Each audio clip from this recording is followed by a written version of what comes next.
بلوچستان کے شہر تربت میں بارڈر یونین بولیدہ زاموران کے ایک وفد نے کمشنر مکران شبیر احمد مینگل سے ان کے آفس میں ملاقات کی۔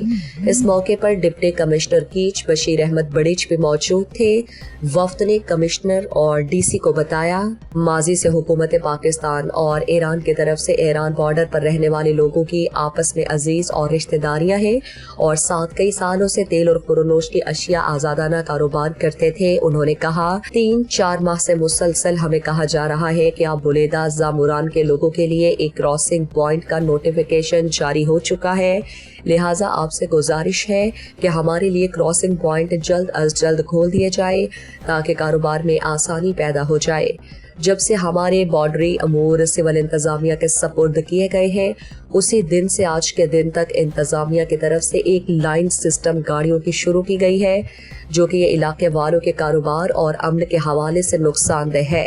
انہوں نے کہا کہ بولیدہ زاموران سے بارڈری امور میں صرف اور صرف بارڈری کاروبار سے وابستہ مقامی لوگوں کی رائے کو ترجیح دی جائے۔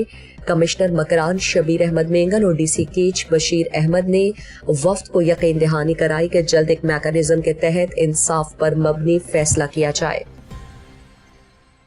مزید دلچسپ معلومات اور خبروں سے آگاہ ہونے کے لیے Gedrosia point Facebook page, Instagram, Twitter کو فالو اور یوٹیوب چینل کو سبسکرائب کریں۔ بیل آئیکن بٹن دبانا نہ بھولیں تاکہ مکران سمیت بلوچستان کی خبروں سے جڑے رہیں۔